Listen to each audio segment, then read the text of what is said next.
join us today, and this is a great honor to the department and the UB, so I'm delighted about that. Well, as I promised, I would serve you up a fastball right down the middle. And the current election commission of India announced yesterday that national elections will be held in 7 phases, commencing on April 11th and ending on May 19th, with the votes being counted on May 23rd. And I have 3 questions about that. First, how does the commission decide when an election will be held? It's kind of unusual given our American background, where we have fixed terms and a fixed election date that we know well in advance for a commission to decide that. So that first question is, when does the commission, or how does the commission decide when an election will be held? Second, why is the election conducted in 7 phases, which strikes me as sort of unusual. And then, are there advantages to the parties having their constituencies or constituency strongholds held later or earlier in these phases? For instance, some constituencies, the length of the campaign will only be about 4 weeks, and in others it'll be about 9 weeks. And so is there an advantage? Do parties hope to get more of their constituencies later in the game or earlier? And I'll throw in a 4th question, and that is, what is the extent of polling, and particularly exit polling, in these campaigns? Because I think that affects the answer to the 3rd question about advantages. So with that, I hope we keep track of all those questions embedded in one, but. Okay. So, thank you very much. First of all, let me express my gratitude to University of Buffalo, Professor Campbell, President of the UB, Dr. Tripathi, and Professor Munro, Chair of the Department of Political Science, and of course Professor Jake and Professor Welch, about whom I read a lot, and it was really impressive that after spending more than 50 years, and he is now emeritus professor, distinguished service professor here. First question is how the commission decides and when to hold the election. Actually, the law says that election commission can start the process of elections when 180 days are left for the end of the term of a house, whether it is state legislative assembly or the parliament. So this time the parliament's tenure was ending on 3rd of June. So the process could have started in December, anytime.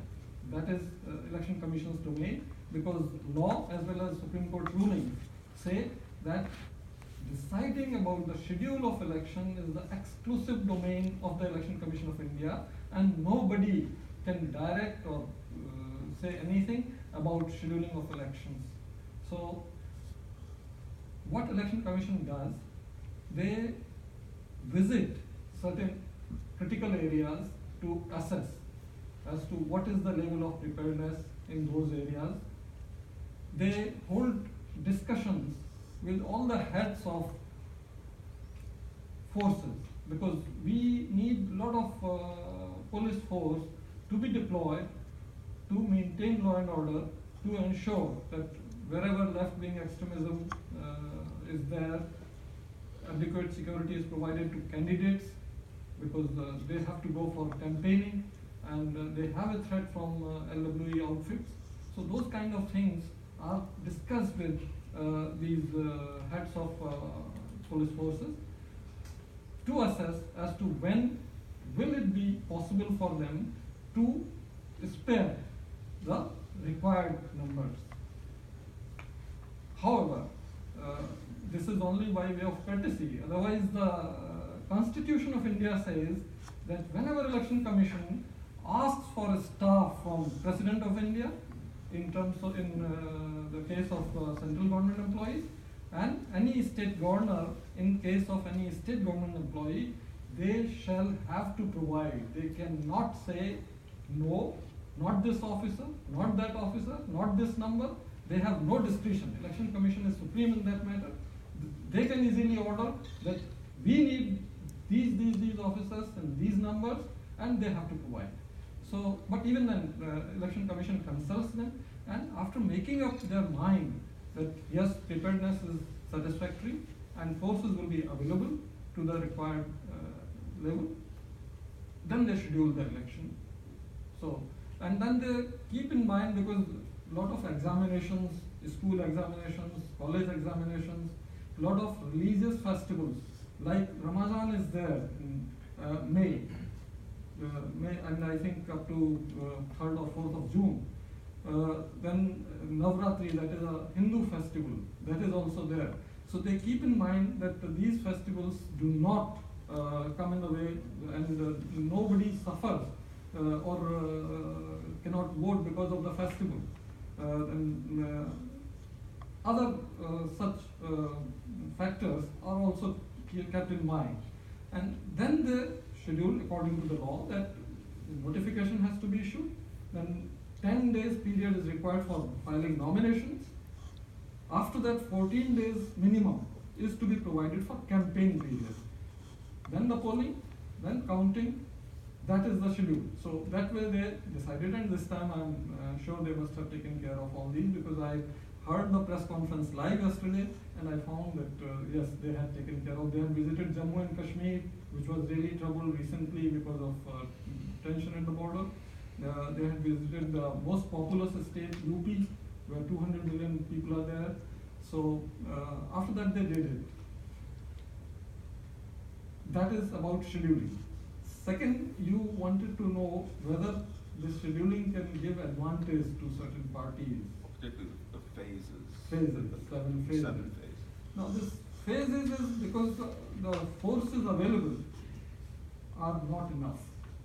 We have 1 million polling stations now. It was 924,000 in 2014, but now it is a little more than 1 million polling stations. And we have to deploy 18 million people, polling personnel. We have to train them, and this training started in January 2018, because you have to do cascaded training. You train national master trainers and state master trainers, and that kind of training goes on for a year. So with that kind of deployment of personnel, we need a lot of force, and diversity of geographical diversity of accessibility, etc. Because there are polling stations where you have to walk at least 20 kilometers on foot. There is no motorable road. And on Himalayas or on eastern hills, you have to commute long distances. In Nagaland, in Mizoram, in Manipur, Tripura, those places. So there, if you do not have forces available, and suppose some politician or some political party or some other outfit, they go there and they capture the polling station and do something wrong, then you had it. So we keep in mind the numbers of these policemen available, deployment on each and every polling station which is inaccessible, so that some semblance of security is there, and arrangements for monitoring the campaign finance, because we have different squads. We have the ceiling on candidates' expenditure. Every candidate who is seeking election to Lok Sabha or Parliament can spend $100,000. In rupees it is 70 lakhs. That's the ceiling. And for ensuring that that ceiling is complied with, we have to audit the expenditure account. We have to keep a shadow register of expenditure, because we keep videography, we keep pursuing every campaign activity of every candidate, so that we keep a shadow register as to how much he might have spent.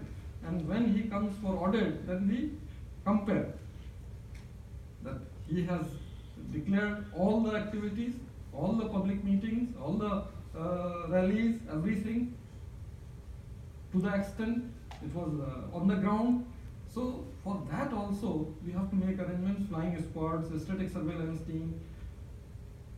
And still, I can give you one example. In one of the southern states, with all these arrangements, election commission machinery could catch 3 truckloads of currency being ferried for distribution to the electorate. Now that gives an impression that people get bribed and they vote, but that is not so. In fact, I got my own enlightenment in the same state. One of the laborers who was totally illiterate and was about to receive some money when our flying squad caught the person who was distributing.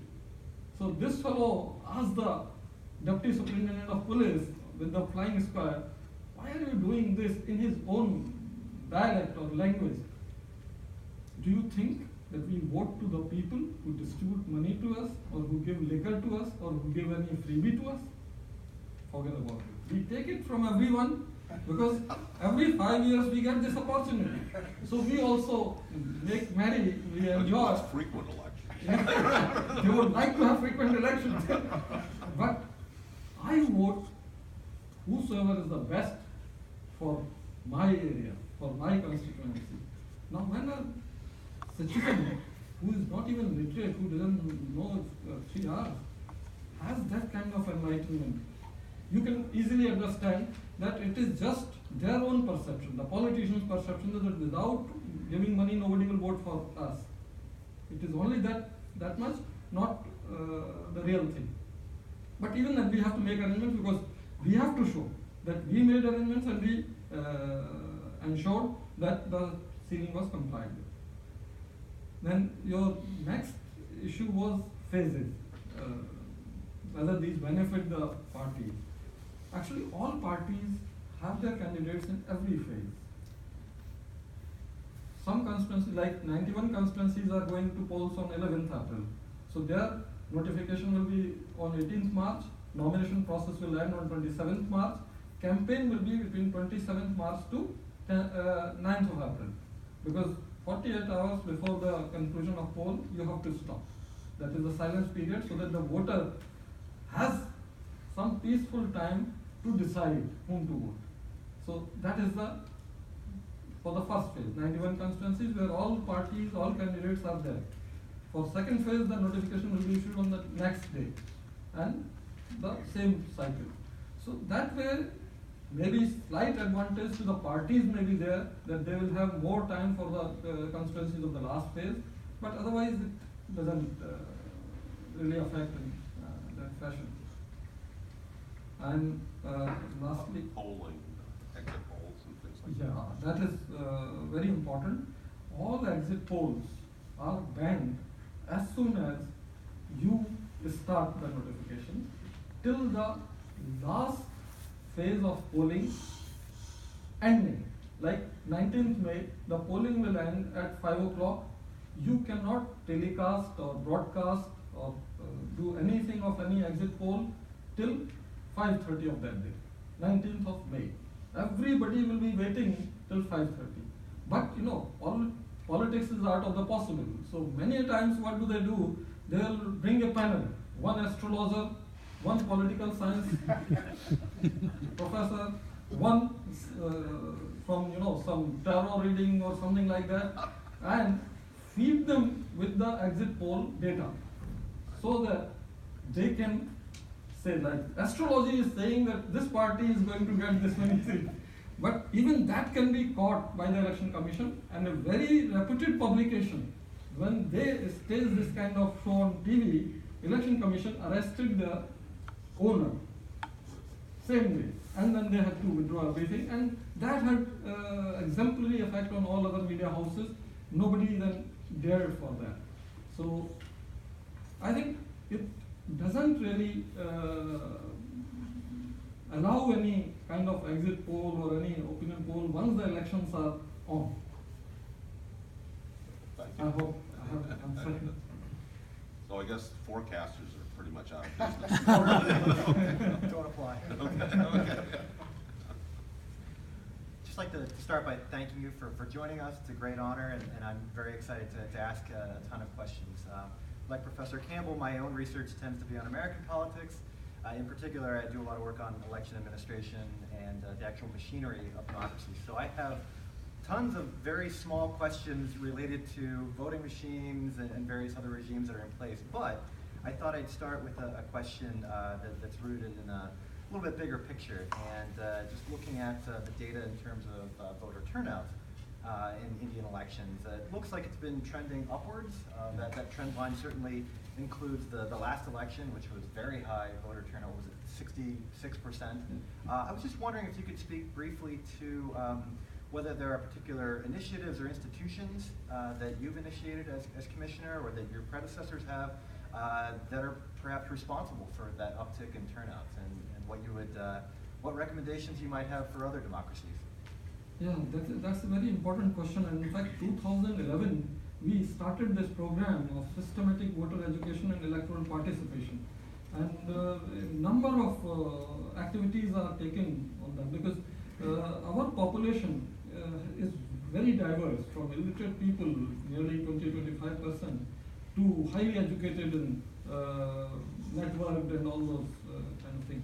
So we have to use all kinds of media, like folk media for all those people who are in remote villages, who are not literate, who can't really get access to any electronic media or any cinema or anything.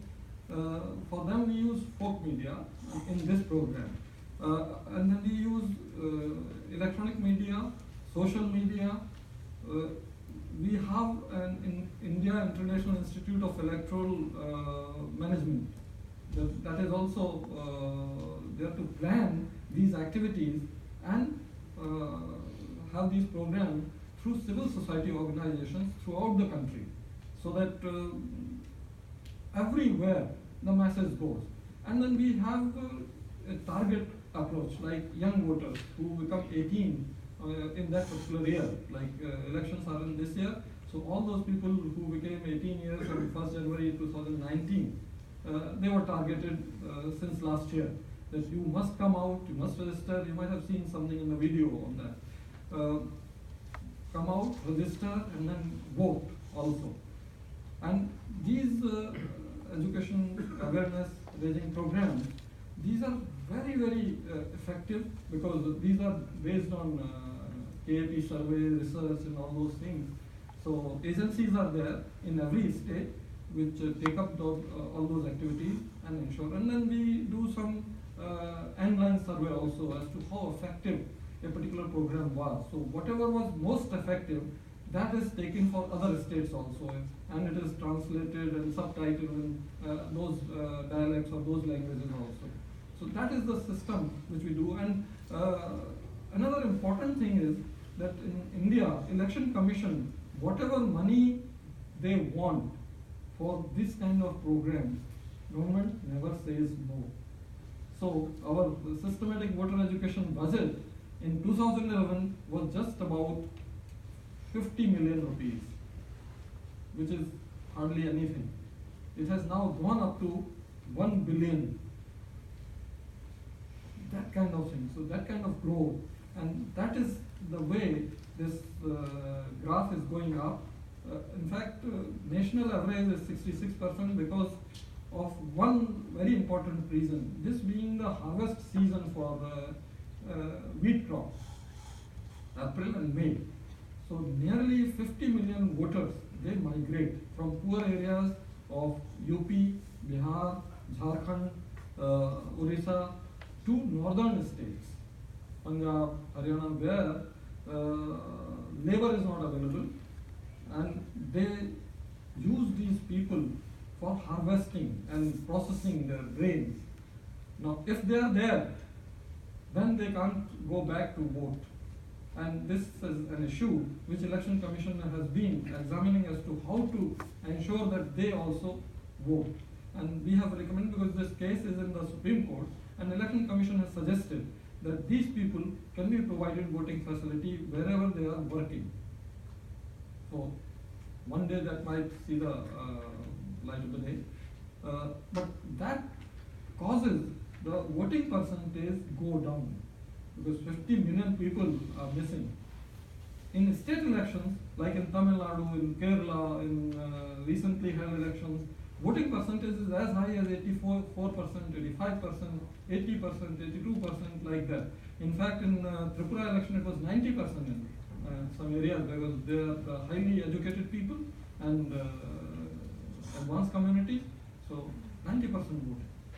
So this is one program which is now taken up by 27 countries because Election Commission of India has this memorandum of understanding with many election management bodies. So we share these practices with them and they share their best practices with us. So they have adopted this program for their countries. I wanted to commend India for starting out with democratic elections from its early inception, right from the beginning. It achieved independence at midnight, what was it, August 15th of 1947. We in the United States really have yet to achieve full suffrage because of the obstacles that have been placed in the ways of some people. Congratulations, India. Nicely done, and special congratulations to the devoted members of the civil service who have carried out the wishes, of the Constitution drafters and of the politicians since. That's not easy. Now, one of the complications or interesting facets of India elections to us is the fact that you really seem to have settled closer to a two-party system, which we tend to see as, in inverted commas, normal. We've had Democrats and Republicans around since, perhaps the 1840s, 1830s. Congress in India goes back to about 1882, if I recall correctly. BJP certainly had predecessors, early, and that very strong tradition is well represented. And yet there's a whole bunch of other parties that don't get in any representatives except in the various states. Now, do you feel that the elections themselves are strengthened by having a multiplicity of parties on which votes may be wasted as contrasted with a more monolithic, let's say, two-party system, which would be very broad tent, the American phrase, in their approach, but which might attract a wider audience than, say, some of the obscure parties these days? That's a very, very important issue raised by professionals. If we compare the diversity in India, you have 14 official languages which are recognized in the 36 states and union territories. And there are hundreds of dialects where people do not even know the language. Same thing about the problems and issues of people.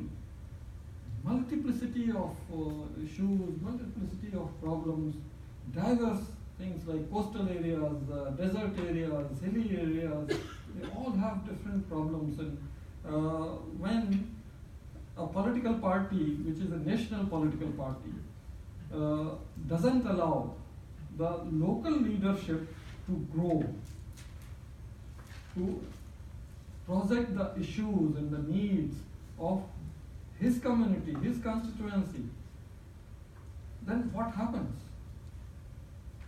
That is where the splinter groups or new parties emerge. And that has been going on since the days of independence. Every other time, like this birth of Bahujan Samaj Party, BSP, which is a national party now, they felt that national parties have failed to take care of the interests of scheduled castes and scheduled tribes, who are the weakest of the weak in India. So they joined hands and said, we have our own party. Same thing about SP in Uttar Pradesh, which is not a national party, which is a regional party. Another thing is political churning. It goes on and on to maybe bring that two-party two-party or three-party system at some point of time. But so long as people are not satisfied with their representative or the ruling parties, they will look for alternatives. And that is where these different splinter groups, different parties, these come up. And lastly, I would like to add that when we were having simultaneous elections in 1951, 52, 57, 62 and 67 to the parliament and the state, at that time there were very few parties, just about 5 or 6. And in fact, ruling party was one and opposition was just about 2 or 3 parties. But suddenly, the regional parties came up with regional interests representing the needs of those people, those constituencies, and caught the imagination of electorate there. And they totally swept the elections. That is when these parties started, like in Tamil Nadu, the southern state. Dravid Munnetra Kazhagam and other parties started coming up, and in fact till now, till recently, they are ruling the state. That happened, and that also contributes fragmentation of polities and rise of many political parties. And that is why the proposition of the national government that we should again go back to the simultaneous election to parliament as well as the state assemblies, they could not achieve it through amending the constitution or Representation of People Act, because the regional parties felt that they would become irrelevant, and again the aspirations of local communities may not be fulfilled by the national parties. Let me just ask the chair, are we to pass this back and forth to the panel once more time and then go to the audience? That's when I think if that's acceptable. Could I then perhaps start, since I'm holding the microphone? I would note that in 1960 was about the time that the old idea of the 3 presidencies was broken up and the organization of linguistic states came about. So there was a good historical and political reason to have more linguistically and regionally oriented parties. But my question here is a different one. Men and women are voting in approximately even numbers. Same is true in the United States.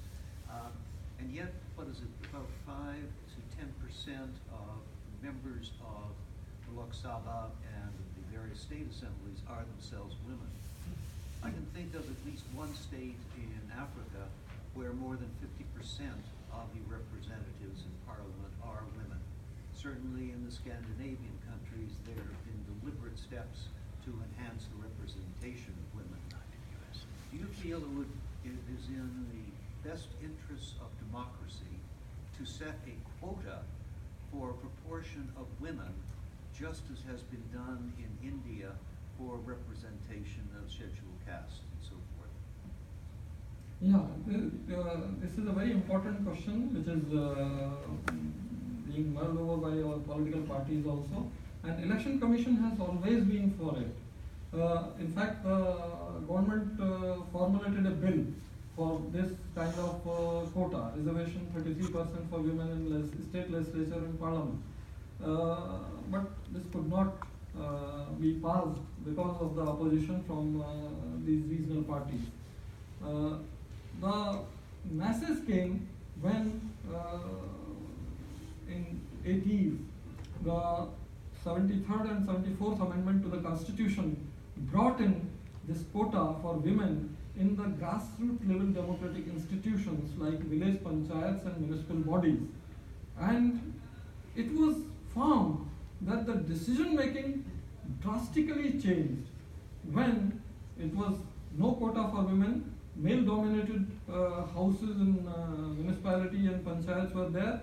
The decisions were generally taken to build buildings, roads, and not take care of basic needs of the women or families or households.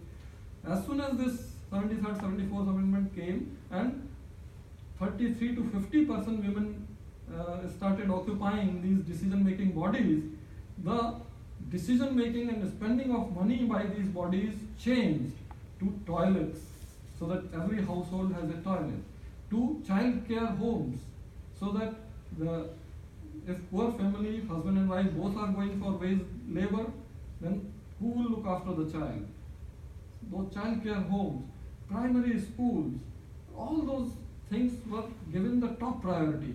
With that kind of change coming in, everyone felt in the country that even the state legislature and parliament should have this kind of quota, but this bill could not be passed. However, there is one state, very recently, if you are following the media reports, they have already said that 33% women they will field from their party, and they will ensure that they occupy those 33% seats in the state legislature.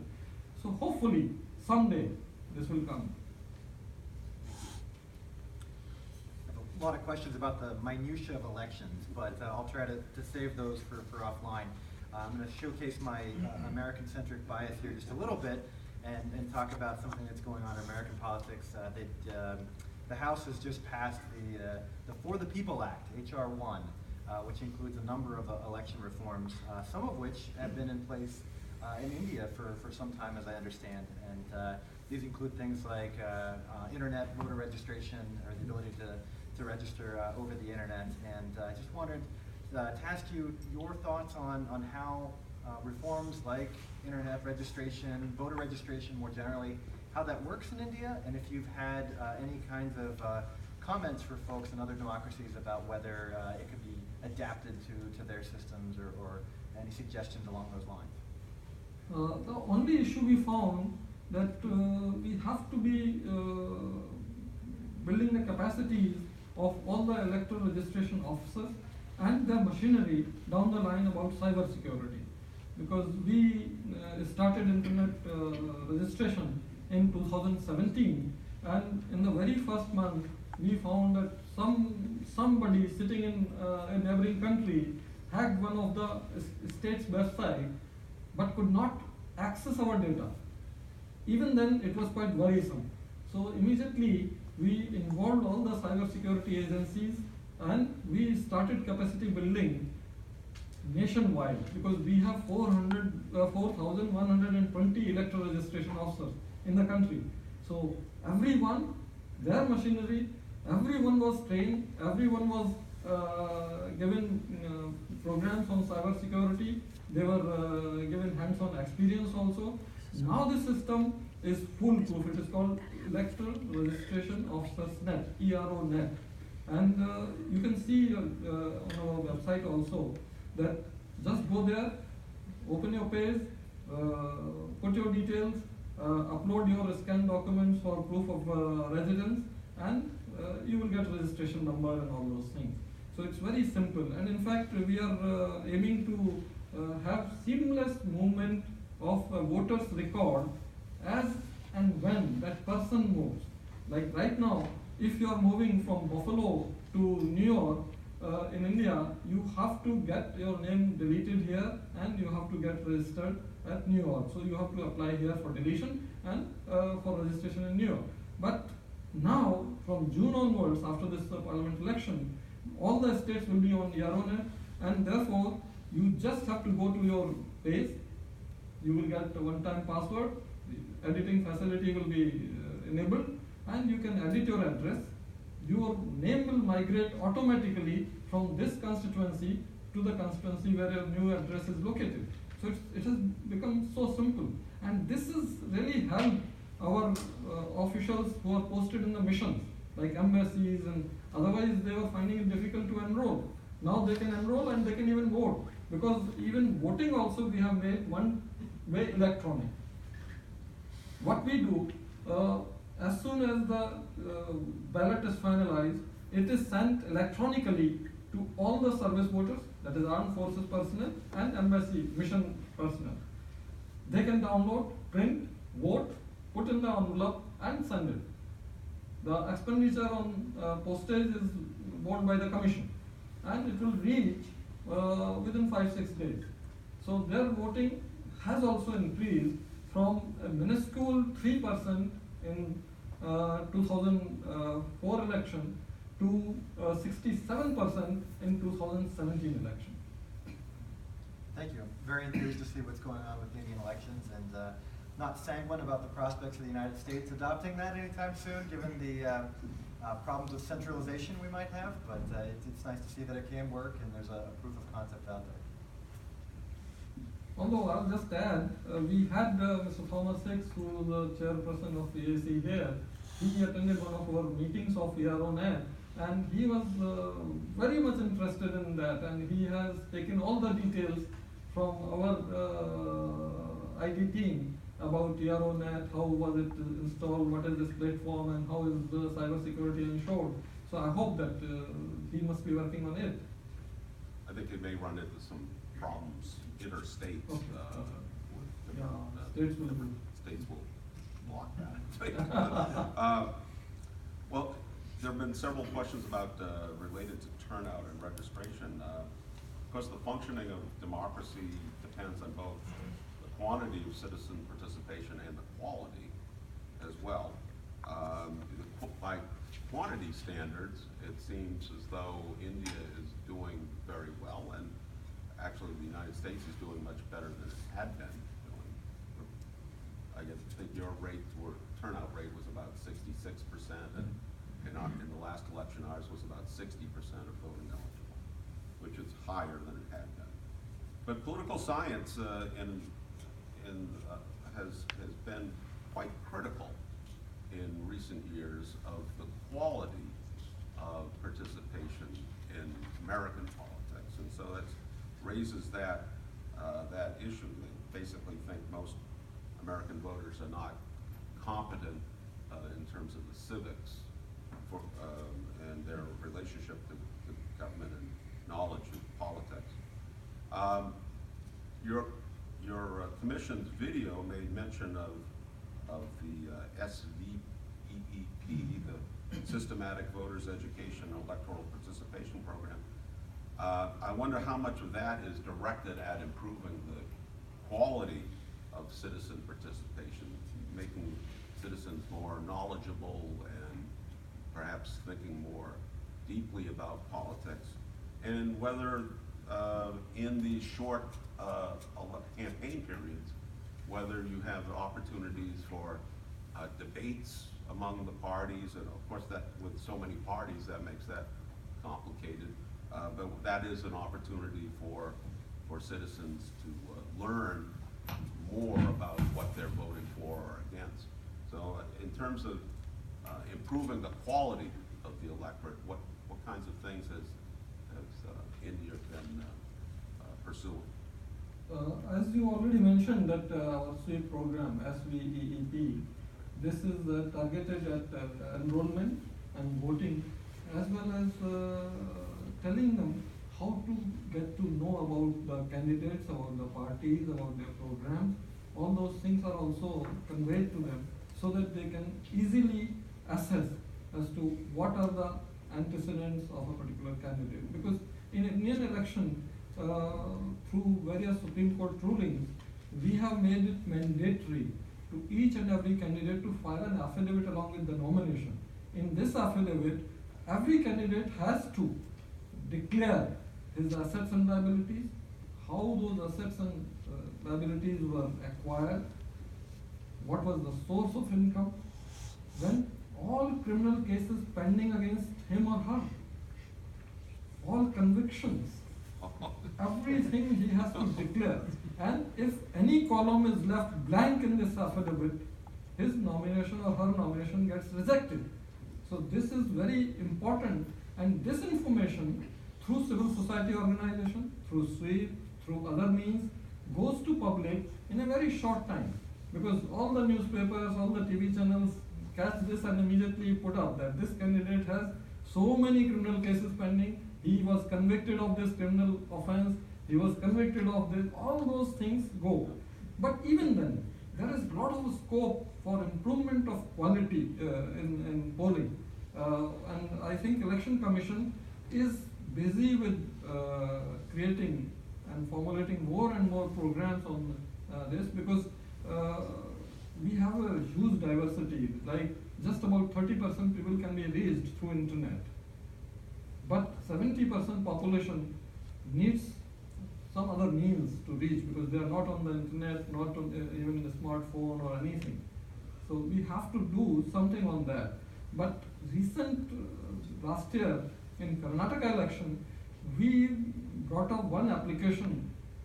This is called Citizen Vigilance, C-Vigil. This is basically aimed at empowering the common voter. If you download this application from Election Commission's website, free, you are enabled to, or your mobile phone is enabled to send any video or photograph of any wrongdoing by any candidate, any party, any poll personnel, anybody, directly to the person responsible for that constituency without your knowing the phone number or anything. Because that application itself has the directory of Election Commission, of all the officers involved, and Election Commission has made it mandatory to all those officers that as soon as you receive this information on C-Vigil, within 100 minutes, you have to verify that the source of complaint, what is there, what are the facts, and what action you have taken, and inform the complainant within 100 minutes. That is just 1 hour and 40 minutes. And in last 5 state elections, we got 28,000 such complaints, out of which 27,000 were found correct. 1,000 were such that somebody sent a selfie or somebody for fun. But 27,000 were correct. FIRs were lodged in those cases, money was seized, and people were arrested. And those cases are still under prosecution. So that kind of empowerment to citizens through this application has been launched since May 2018 through Karnataka election. And then these 5 states now in Lok Sabha. This is throughout the country. So efforts are being made to improve the quality of voting behavior. So more information is getting out. Do you have debates in this period? Are there public debates, for instance, in the presidential election?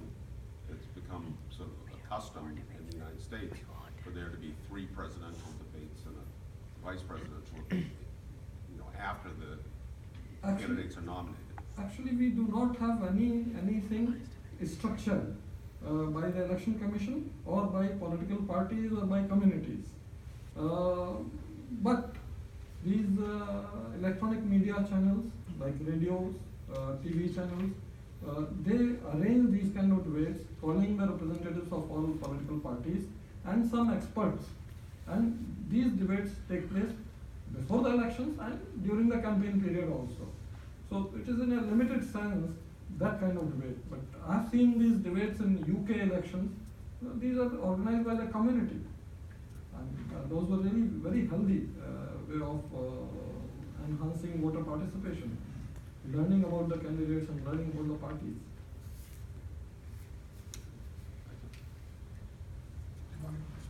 Yeah, we should pass the mic around. Well, thank you very much for those responses. We have a few moments to take questions from the audience. If there are folks, I'm not sure this mic is terribly. I can speak loudly now. Okay. Yeah. I have 2 questions. The first one is really simple. The percentage participation of Muslims versus Hindus in the election, do you happen to know whether it's different or more or less the same? And the second is, I don't think you answered the initial question, which is you have phased voting, 1, 2, 3, 4, 5, 6, 7, as I understand it. So how do you decide who goes first? And I think the question was, does who goes first influence the other outcomes, and therefore, or vice versa, and therefore, is there something you have to be concerned about when you have voting phased over 7 periods of time? First, I would say that it is the same, and for second, these phases are determined based on the movement of forces, because forces are one. In the first phase, whatever forces are deployed in the election areas, they have to move to the second phase. No, So- but who decides which, where? Election Commission. Election Commission will decide that first we take up left-wing extremism area so that the fresh forces are deployed there, because there the risk is higher. So fresh forces should go there, they start from there, and then they move towards the other areas. So it is basically dependent on the law and order problem where it is extreme. The first phase is generally catering to those areas, and then the forces move, and the movement decides or dictates that you have to start second phase here, third here, fourth here, like that. So how do you know, I mean, why is there left-wing extremism but no right-wing extremism as a problem? I mean, I don't get it. We don't have right-wing extremism, but there have been incidents which were portrayed by media that some right-wing people have done this, have done that. That is there, but not extremism of that kind. It sounds as though the only things that are taken into account in the scheduling of the phases are the security. Security, yes. Security That concerns. is the main concern. And then keeping away from holy days or whatever, local Yeah. festivals or For whatever. example. Yeah. Of that, so there are not political considerations No political consideration. in that at all. And they wouldn't have political ramifications because no information about those early phases are released to the In public advance, no. in advance. In fact, this time, what they have done, every area, they have selected the worst area from law and order point of view for the first phase. And whatever forces were given there, those forces will continue in that particular state for all the phases. So, just 5 constituencies in one state in first phase, next phase, another 5 constituencies, like that, in the vicinity. So that the movement is quick, because the difference in 2 phases is just 5 days. So they have to. And no votes are released in the meantime? No, votes? no, absolutely no. Nothing is released. In our system, electronic voting machines after the polling are taken to a centralized warehouse where these machines are kept, and the system is such that at the polling station, all candidates' representatives are there. They travel along with the EVM after the polling to the warehouse. They make a camp in front of the warehouse where closed circuit TV shows them that nobody is entering, nobody is doing anything. They sleep there till the day of counting, so that nothing can be done. But I would guess the parties would probably have some idea about how well they did or didn't do in those early phases without getting the official word of the vote count, wouldn't they? I'm not sure that they'd be doing polling themselves or something of that sort, so they would know we really need to throw resources into some later phase constituencies. There you are right, Professor Canwell, because for exit polls, the ban is on broadcasting or telecasting, but unless you set up something outside the polling station to collect the data, you won't have the data, and you won't be able to have any exit poll at the end of the last phase. So what happens, like these astrologer things I said, some media house started doing that, there may be through word of mouth or through clandestine dealings, whatever exit poll data is saying about the first phase results may be shared with some political parties or something of that sort may be happening. Because we have found that suddenly in some phases some political party jacks up the campaign because of some information available. So that might be happening because we have no control over that, but if somewhere we could get evidence that this has been done, because it is also broadcasting or telecasting, because you are sharing information with people, and this is an offense under the law, you could be arrested.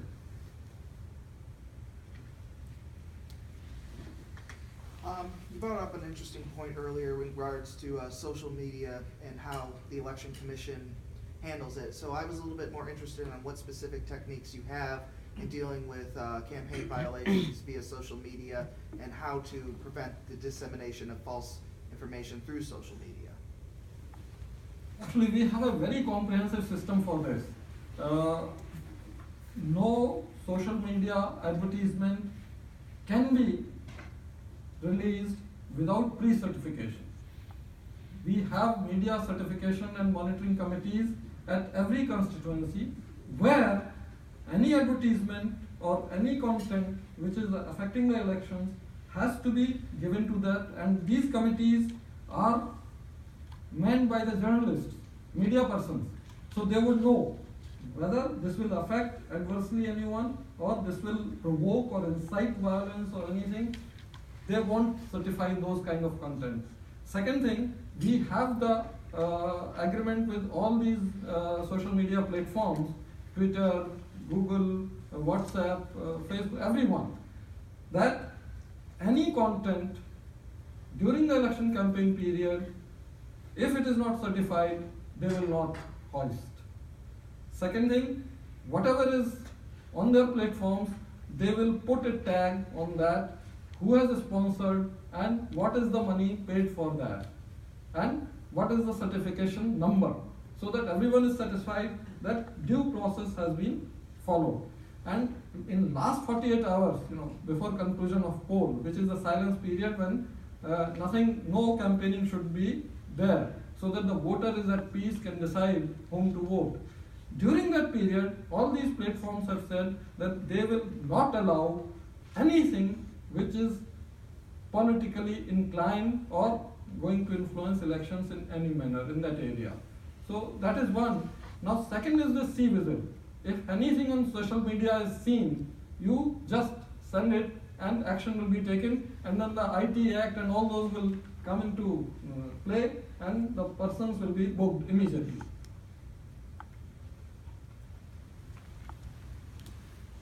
I can just stand up. Thank you so much for your presentation. I think your perspective gives really valuable insights to us on our own society.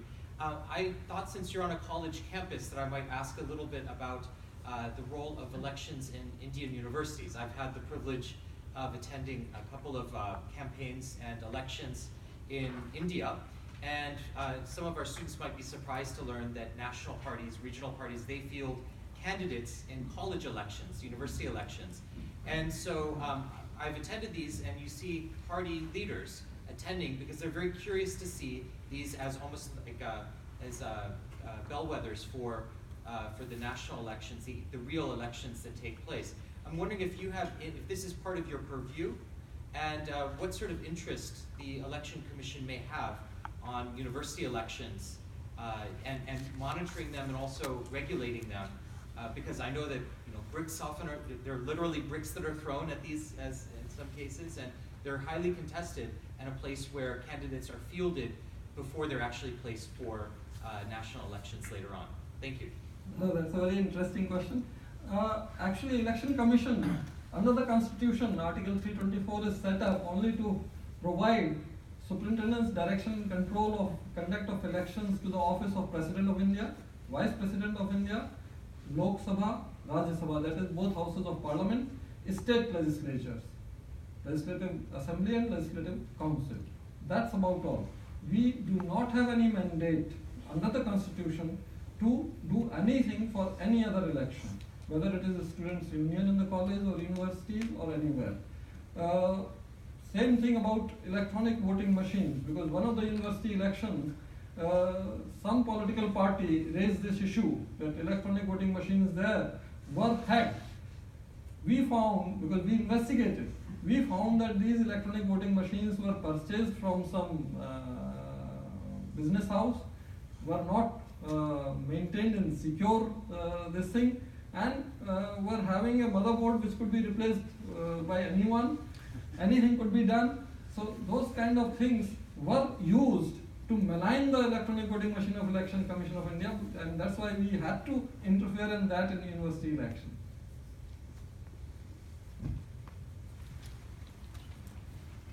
Hi, I have a question about, so as I recall in 2009, there was a recommendation to remove an election commissioner. So for election in assuring the fairness of the election. I'm wondering if you're aware, like, has the integrity of the election commission has been challenged? Does there has any survey regarding people trust the election commission in India? Oh, that's really wonderful from coming from you. This happened in 2009 when Chief Election Commissioner, the then Chief Election Commissioner, recommended the removal of one of his colleague election commissioners, because the law provides that Chief Election Commissioner can be removed only by impeachment, whereas the election commissioners can be removed on the recommendation of Chief Election Commissioner by the President of India. So he felt that one of his colleagues was partisan, and therefore he wrote to the President of India that he should be removed before the 2009 parliament elections. However, the government of that day, they felt that the charges labeled, the misconduct said about that election commissioner, all those are not proven, not fair, and therefore the government recommended to the President of India to reject the recommendation of the Chief Election Commissioner, and that's why it was rejected. The matter ended there. But I would like to tell you one petition about the selection, appointment and terms of service of election commissioners is pending with the Honorable Supreme Court of India, and Supreme Court of India in one of the hearing observed that Constitution provided that Parliament will enact a law for selection of election commissioners and appointment of election commissioners, which has not been done even after almost 70 years of independence. Why? You should be doing this. But then in the same way they observed that fortunately all governments so far have been very discreet in selection of election commissioners and appointment of election commissioners who have conducted themselves totally neutrally, absolutely impartially, and that goes to the credit of those governments as well as those election commissioners. And finally, the last National Voter Day, because 25th January was the day when Election Commission was established. Our Constitution came into force on 26th January 1950, but Election Commission was established on 25th January 1950, and therefore it is observed as National Voters Day. On that day, President of India remarked that these civil servants, they serve their political masters when they are working under them as secretaries or deputy secretaries or joint secretaries. But when they join after retirement as election commissioners, they make sure that their political masters and now the candidates and politicians, they behave, they follow the code of conduct, they follow the rule of law, and they do not create any aberration, and they take very stern action on them. These people do not come from heaven, they are from the same civil service which served their political masters earlier. So that compliment goes a long way in saying that so far, whatever has been in the election commission, whosoever has manned those positions has been doing very well. Only thing which I lament that only one chief election commissioner has been woman, a lady, in last so many years.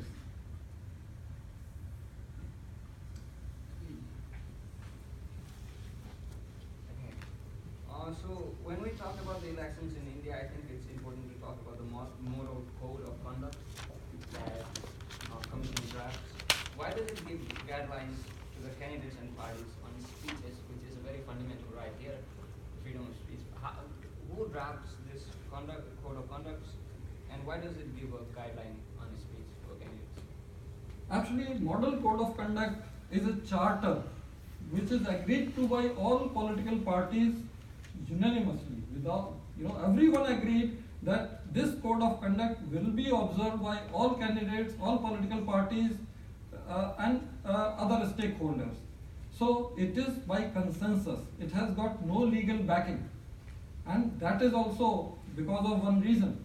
Our Constitution, Article 329, provides that once elections are announced, notified, no court, even the Supreme Court, cannot interfere in any manner with the election process till the declaration of result. Only challenge can come by way of an election petition after declaration of result. During the election period, adjudication of all grievances will be done by the Election Commission. If a code of conduct was brought in through some statutes or through some law, that would not be protected by this Article 329, and therefore it is by consensus. And since it is by consensus, whatever is laid down, everybody has to follow, and anybody who transgresses is taken to task. Including the speeches? Yeah, everything. Timing, speeches, everything. And whatever penalty is given by the commission, they honor it. Like the national ruling party today, their president spoke something provocative. Election Commission gave a warning that this is wrong, we censor you, and in case it is repeated, we will take further action. And in a very next public meeting, he repeated the same thing. Election Commission said, now onwards, till the declaration of result, you will not campaign. And he obeyed. He did not campaign.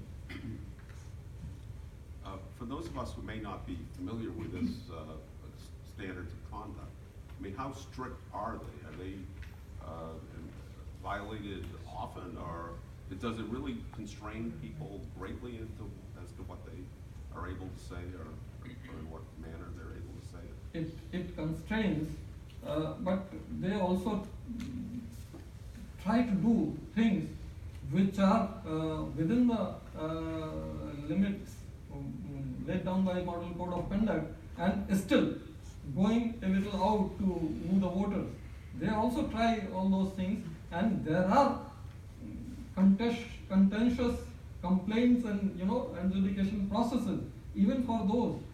Like one of the ministers, he spoke that take money from everyone and vote for me. Now this was taken as violation of the Model Code of Conduct, and Commission censored the minister, and in fact lodged a first information report against him for inciting bribery. He went right up to the Supreme Court, but even Supreme Court upheld that. But Election Commission's decision is right, and you can't do this. It doesn't sound like bribery to me. If you can vote You the way take you money. want to anyway. You take Pretty money from ineffective everyone. bribery. Just okay. So I've been wondering if there have been efforts to extend absentee ballots to all citizens, not just servicemen or diplomats who serve abroad, and also the challenges in implementing that. So I was also wondering if one of the panelists would say something about what happened in North Carolina with the absentee ballots there, and so is it a very contentious issue to extend that to all Indians living abroad? Actually, it is already on the agenda of the government. They have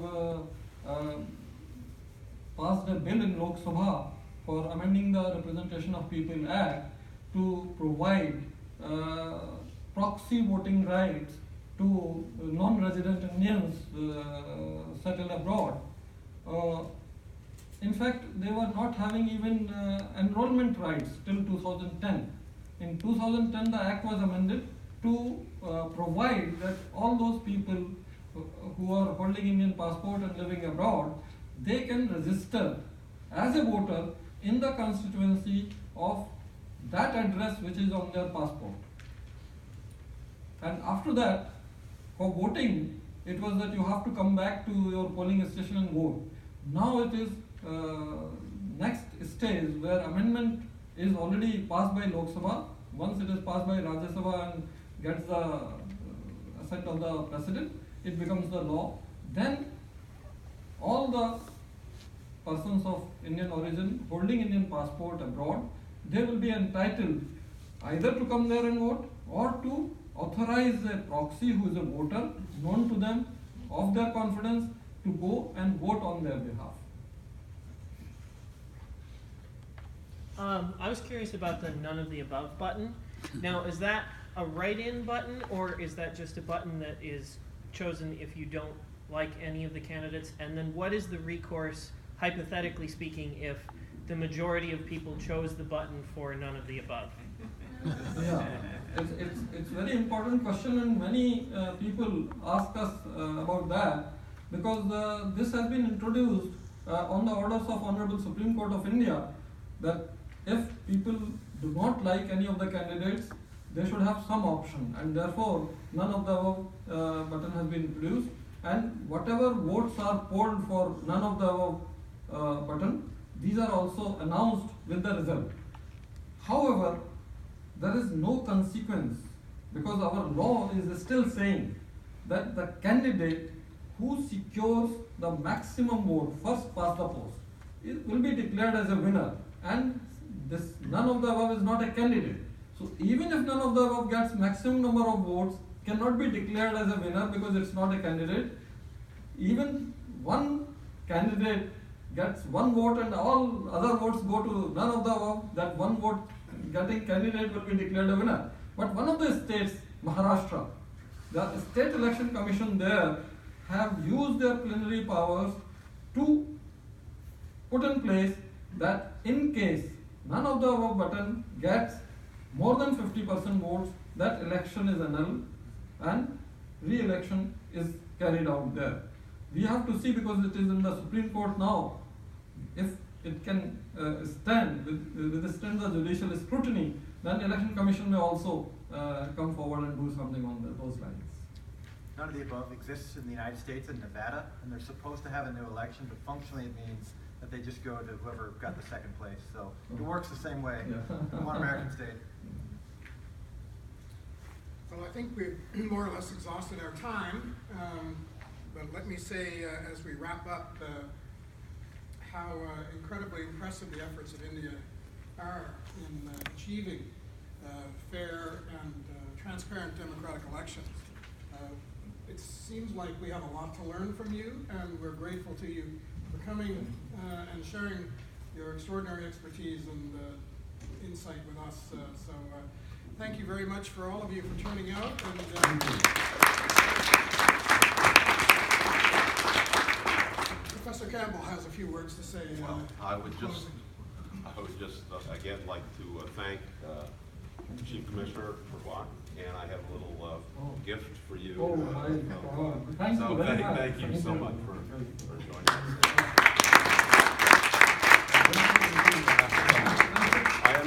It's a very interesting book, and I understand it's multi-purpose. My wife tells me it's also helpful as a sleep aid.